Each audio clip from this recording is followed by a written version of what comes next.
Hariho information ngoma ntange ku bantu turiko turuzuriza yega ama challenge naje ndimo ko hariho page ndiko ndamanaginga y'umujama wanje hano ndiko ndayimanaginga yiri mu kuzura nyene yiri mu kuzura yega challenge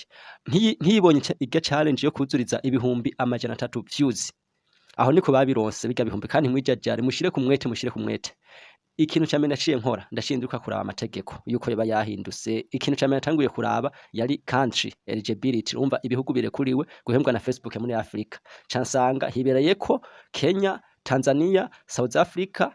n'ibindi bihugu muga Burundi u Rwanda ibindi bihugu nta vyari mu vraiment nta vyari mu je nenzi yuko yaciye ihindura iduha ishiramo n'ibindi bihugu nsanga ni vya bindi nyene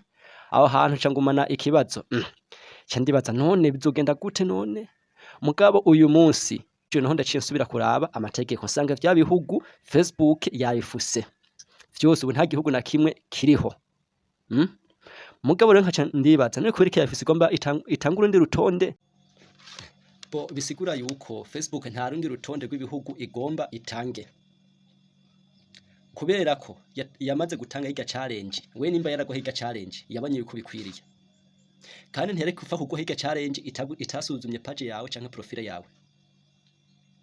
yabonye yuko bikwiriye n'amashance wagize kugira uronke ega challenge ibihumbi amajana 3 yukuzuriza kugira ugire unlock content monetization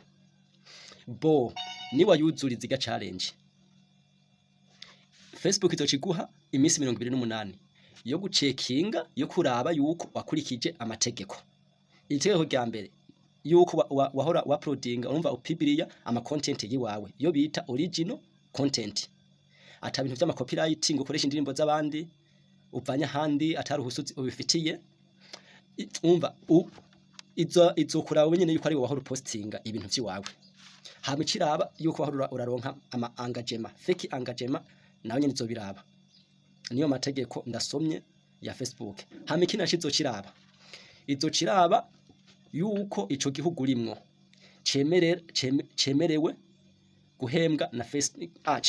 kirimwo mayedo payema yiga nyene mayedo payema wana Facebook ikunda gutanga amahera yacishije kuri PayPal canke kuri Payone canke Paye n'izindi nyene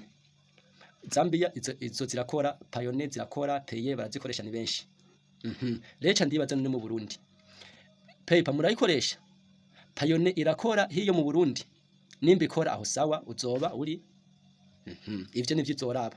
isanze ico gihugu urimo ivyo ntibikora uzoca wewe nyene uraba ukundi nyene wigurana nyene ukuntu nyene payema nta kibazo muga kuba wararonse challenge muntu w'Imana kora ni kwisi yose uvuga ngo nihengo nihehe navya bihugu ngo Kenya ugasanga umusore nko ari mu Burundi page yiwe muri Kenya kugira yironke monetization ubu ivyo vyarenganye ubu twese turi bamwe nta kuvuga ngo umurundi nk'umunyarwanda ngo ibiki ubu turi bamwe komera karako zarizo information mugira ibihe vyiza